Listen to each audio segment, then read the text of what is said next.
Selamat sore teman-teman semuanya.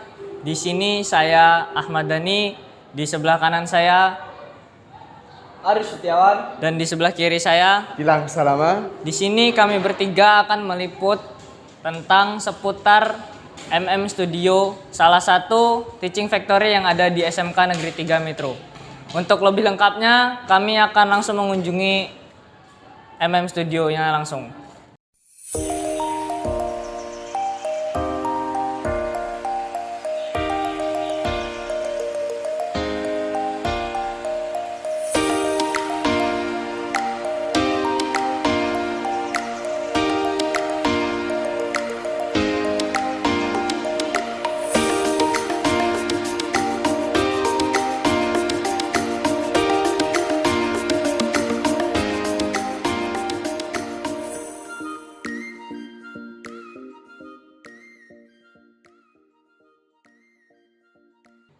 Oke teman-teman, jadi saat ini kami bertiga sudah ada di MM Studio.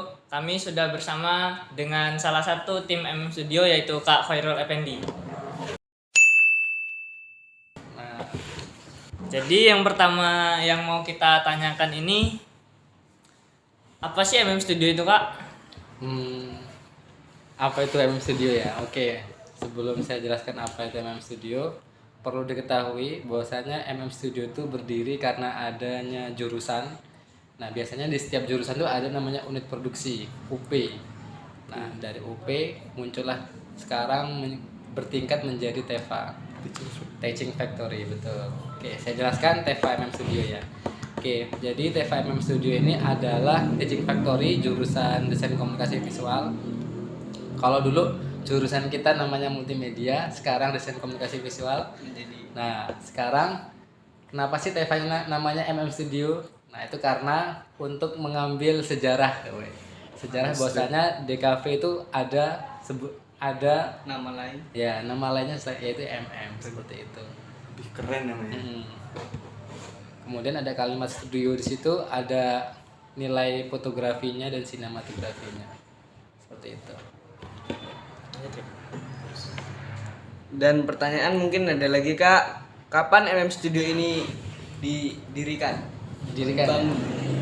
Kalau berubah dari UP kemudian menjadi TEFA itu kalau tidak salah bulan Oktober, pas tahun kemarin.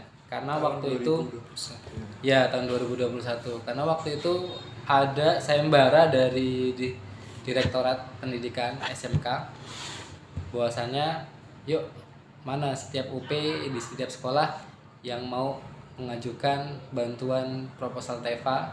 Nah, di situ setiap jurusan di jurusan SMK 3 Metro pada ngajuin tuh proposal. Nah, ternyata yang kepilih multimedia atau DKV. Jadi kalau nggak salah sih bulan Oktober. Dan itu seleksinya panjang banget tuh. Yang presentasi bukan dari jurusan multimedia, tapi Bu Erlianya langsung mewakili SMK 3 Metro.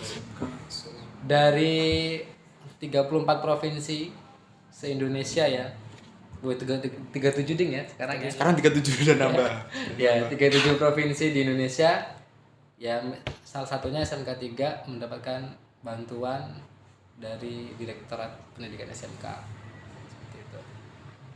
Terus tuh yang mencetuskan adanya MM Studio ini siapa Kak? Mencetuskan ya. Yang mencetuskan nih sebenarnya kalau nama ya sepintas aja sih. Ibaratnya kalau dulu namanya UP MM gitu. Ya udah, MM Studio lah ya gitu. Karena kan dulu kita kalau di media itu fokusnya hanya desain aja. Sekarang kita udah bisa diluaskan gitu ya. Iya, lebih ke ada fotonya, ada videografinya gitu.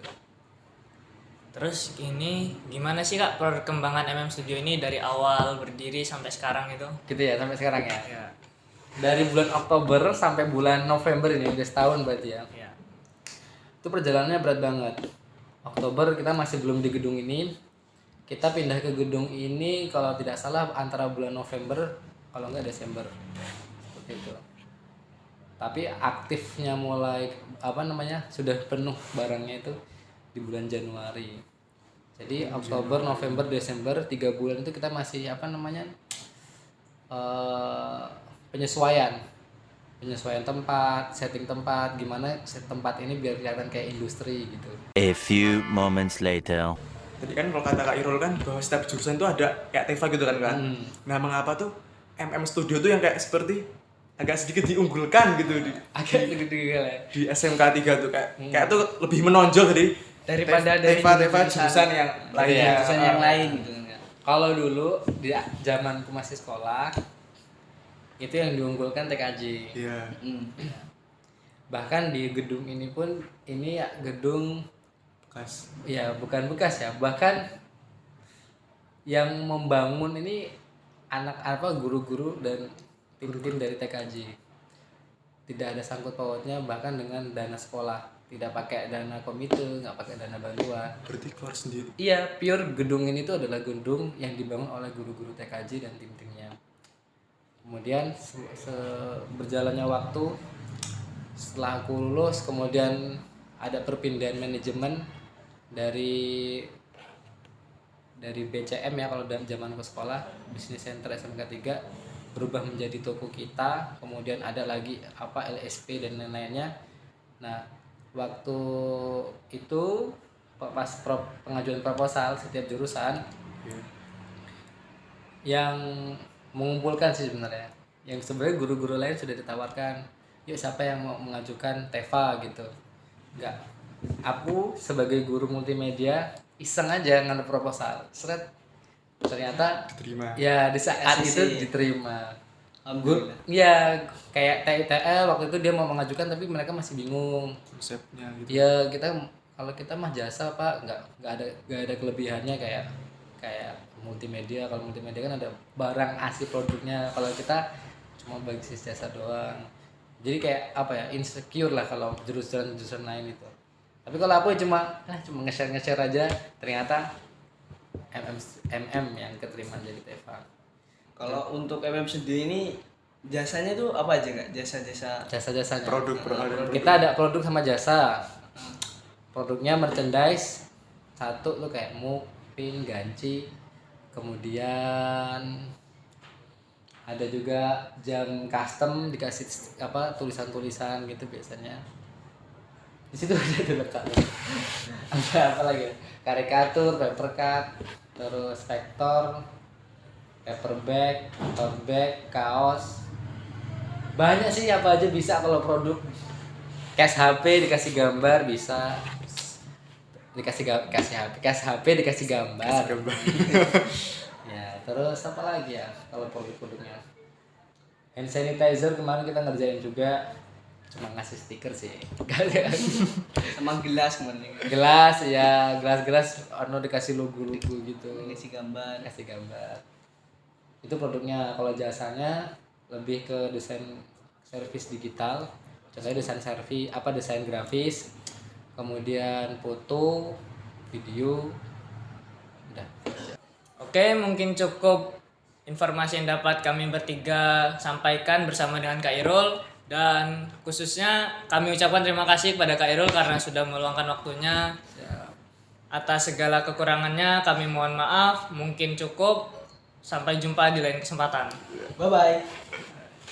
Mungkin demikianlah informasi yang dapat kami sampaikan seputar informasi MM Studio. Saya dan kedua rekan saya pamit undur diri. Sampai berjumpa di lain kesempatan. Selamat sore. Bye.